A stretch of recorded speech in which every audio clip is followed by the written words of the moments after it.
So, Charles Darwin put forth the evolutionary theory that we were all taught in school. Basically, there have been adaptations to it, okay? It is understood that there were certainly things he got right and certainly things that his theory was not explaining accurately. Now, one of the first things that scientists realized that Darwinism, that form of evolutionary theory was not explaining was rapid evolution, the rapid divergent evolutions that were happening, that humans were witness to, that scientists were witness to. For example, where you take 1,000 freshwater fish, throw them into salt water, a few survive, and then from then on they reproduce as saltwater fish. It's actually changed. There's changes in their DNA.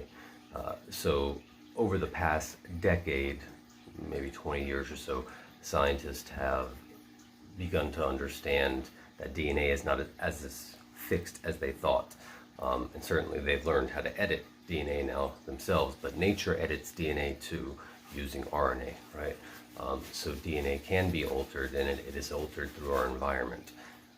So in effect, what this means is, like, if you are a fit person, a healthy person, a happy person, and you have children, and this goes more for the mother. Sorry about the noise, I got a lot of cats in here. This goes more for the mother, but both for the mother and father. You will have a different child with different genetic codes than if you are, out of shape, depressed, overweight. This will lead to a whole different person, a whole different child being born. So it just stresses different potentials, okay?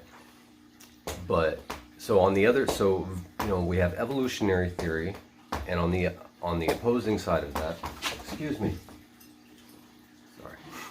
on the opposing side of that, we have creationism, and the whole religious model. And we have different forms of creationism that are explained, to the absurd, where they're trying to claim that the Earth is only 6,000 years old, which is ridiculous. That's only being done, at least on the surface level, because they're trying to match certain text and dates with their understanding, and they're trying to make it fit. It's obviously patently false and ridiculous. And then we have, on the more reasonable side, we have like intelligent design, okay? But the truth is all these are just human definitions trying to explain reality, and they're all wrong because they're just pieces of the whole, right? So evolution is real. It is real. It is a fact of the universe. It is we are evolving, Now, we as souls, first let me say this, we as souls are eternal, ever-present, unchanging, because we existed, and we do exist, prior to the creation of the illusion of what we call time, prior even to the illusion or the invention of the dimension of time, or because you could call the fourth dimension time if you want, but that only makes sense from the frame of reference of a human having this experience. You understand? Or at least a being like this having this experience. Without the being here, the fourth dimension would not be called time. Like we wouldn't see it that way. So remember, even if the fourth dimension exists in some way, it is an aspect of this universe, which is a creation within infinite intelligence, or God, whatever you want to call that, which is, the souls are just an aspect of that, So again, evolution is an aspect of life and existence, but it is being intelligently guided. So creation or evolution. Nothing makes sense. No scientific model will truly predict anything without intelligence, because intelligence is an intrinsic property to existence, to the universe. Were it not so, then we could not be intelligent. Humans did not create intelligence. And you can see that all of nature has some form of intelligence, right? Now, from the human estimation, that may seem to be less than what humans call intelligence. But again, I always challenge that, pointing out clearly, no other animal makes nuclear weapons. You see that, humans see that as a sign of their ignorance? I don't agree. I see that as a sign of their intelligence. The fact that humans are capable of doing something, but are not capable of determining whether it's in their own best interest to do that, it shows a particular form of intelligence, but also a particular form of ignorance and insanity, actually. So I would not call that intelligent. Again, I will restate that love is intelligence. Whatever is loving is intelligent and creative. So the universe, all of life, everything we see here, every flower, every person, every animal, and you can just marvel at the way everything fits perfectly, right? And everything is made for its environment, and at the beauty and the intricacy of the design, right? All of this is being guided within each organism and around each organism, and creating the form of the organism and guiding the behavior of the organism. All of that is being created with intelligence, with certain energies and units of intelligence. Now, you need not see them as separate units, but just for discussion purposes, you can call them angels, devas, fairies, nature spirits, whatever. Many cultures recognize their existence. You need not call them anything. You could just call them energy. But the fact is that they are intelligent. There is an intelligence, an intelligent energy interacting with the world and looking at the design of things and altering it for the benefit of that form, whether that be a rose or a person, okay?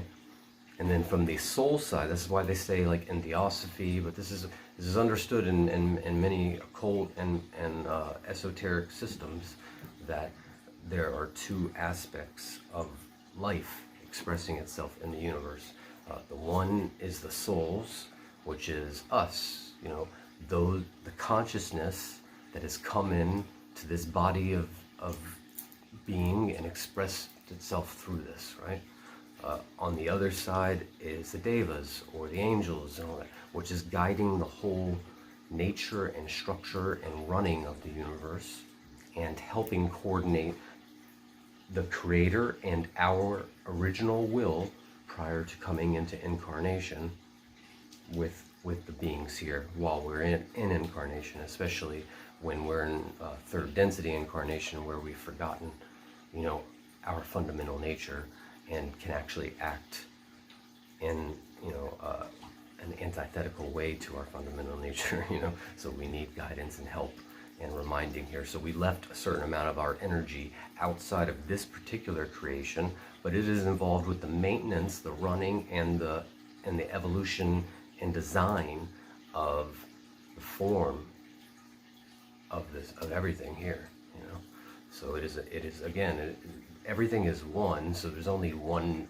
infinite intelligence, but it is within this creation, it is being allocated into different units, which again call angels, and they all have their own personality, just like your soul has its own personality, its own flavor. And what that really is at its most basic level, your soul's uniqueness or individuality within the oneness of all that is a vibration. Like it is in each of us, we are kind of a unique signature vibration. it's a vibration not just in sound, but also in light, and in what we call love, or and more than that, what humans call love, but within emotion, within our infinite energies, there is unique arrangement and expression within each of us. Just as from when we look at the light from a sun emitted, right? And I've used this explanation before, that each ray of light that emanates from the sun is truly all one light, but can be seen as separate light beams. And there's a way to see it. Scientists say there is such a thing called a photon, right? This is how the whole quantum physics wave particle duality thing came about, right? Understanding that sometimes light behaves like an infinite field or wave, and sometimes it behaves like a discrete point, or particle, which these two things are opposite from the rational dualistic understanding, right? See, again, the light beam emanating from the sun as a beam or a wave that's extending out, emanating out. Or we can also see it, we can get it down to discrete photons, right? Or individual units, right? It's not either, it's both of these things and neither. It is in superposition because it exists from higher dimensional expressions, right? But in any case, just for example, for way of explanation, we can look at each light beam as an individual soul that's leaving the Godhead or traveling away from the Godhead, but the light is always connected to the Godhead. It's all truly one light, right? And that's all that's being seen here is light emanating from that source. You are light and I am light, and yet there is something unique about your light compared to my light, right? As far as the expression side. So what that is our position, at least in this example from understanding from the sun, right? So each beam is traveling out at a certain trajectory that is unique to it, even though it's all one light.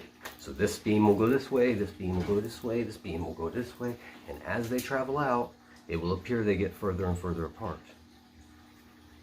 But in reality, they're all one light, and and also in reality, they're not even traveling.